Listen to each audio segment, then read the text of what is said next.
Genesis, Christian Standard Bible, chapters 3 and 4. Chapter 3. Now the serpent was the most cunning of all the wild animals the Lord God had made. He said to the woman, "Did God really say you can't eat from any tree in the garden?" The woman said to the serpent, "We may eat the fruit from the trees in the garden, but about the fruit of the tree in the middle of the garden, God said, 'You must not eat it or touch it, or you will die.'" "No, you will certainly not die," the serpent said to the woman. "In fact, God knows that when you eat it, your eyes will be opened and you will be like God, knowing good and evil." The woman saw that the tree was good for food and delightful to look at, and that it was desirable for obtaining wisdom. So she took some of its fruit and ate it. She also gave some to her husband, who was with her, and he ate it. Then the eyes of both of them were opened, and they knew that they were naked. So they sewed fig leaves together and made coverings for themselves. Then the man and his wife heard the sound of the Lord God walking in the garden at the time of the evening breeze, and they hid from the Lord God among the trees of the garden. So the Lord God called out to the man and said to him, "Where are you?" And he said, "I heard you in the garden, and I was afraid because I was naked, so I hid." Then he asked, "Who told you that you were naked? Did you eat from the tree that I commanded you not to eat from?" The man replied, "The woman you gave to be with me, she gave me some fruit from the tree, and I ate." So the Lord God asked the woman, "What have you done?" And the woman said, "The serpent deceived me, and I ate." So the Lord God said to the serpent, "Because you have done this, you are cursed more than any livestock, and more than any wildlife. You will move on your belly and eat dust all the days of your life. I will put hostility between you and the woman, and between your offspring and her offspring. He will strike your head, and you will strike his heel." He said to the woman, "I will intensify your labor pains. You will bear children with painful effort. Your desire will be for your husband, yet he will rule over you." And he said to the man, "Because you listened to your wife and ate from the tree about which I commanded you, do not eat from it. The ground is cursed because of you. You will eat from it by means of painful labor all the days of your life. It will produce thorns and thistles for you, and you will eat the plants of your field. You will eat bread by the sweat of your brow until you return to the ground, since you were taken from it, for you are dust, and you will return to dust." The man named his wife Eve, because she was the mother of all the living. The Lord God made clothing from skins for the man and his wife, and he clothed them. The Lord God said, "Since the man has become like one of us, knowing good and evil, he must not reach out, take from the tree of life, eat, and live forever." So the Lord God sent him away from the Garden of Eden to work the ground from which he was taken.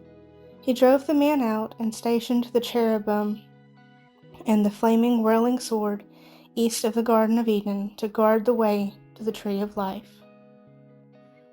Chapter 4. Cain and Abel. The man was intimate with his wife Eve, and she conceived and gave birth to Cain. She said, "I have had a male child with the Lord's help." She also gave birth to his brother Abel. Now Abel became a shepherd of flocks, but Cain worked the ground. In the course of time, Cain presented some of the land's produce as an offering to the Lord, and Abel also presented an offering, some of the firstborn of his flock and their fat portions. The Lord had regard for Abel and his offering, but he did not have regard for Cain and his offering. Cain was furious, and he looked despondent. Then the Lord said to Cain, "Why are you furious, and why do you look despondent? If you do what is right, won't you be accepted? But if you do not do what is right, sin is crouching at the door. Its desire is for you, but you must rule over it." Cain said to his brother Abel, "Let's go out to the field."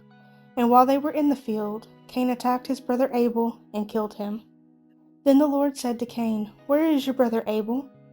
"I don't know," he replied. "Am I my brother's guardian?" Then he said, "What have you done? Your brother's blood cries out to me from the ground. So now you are cursed, alienated from the ground that opened its mouth to receive your brother's blood that you have shed. If you work the ground, It will never again give you its yield. You will be a restless wanderer on the earth. But Cain answered the Lord, My punishment is too great to bear.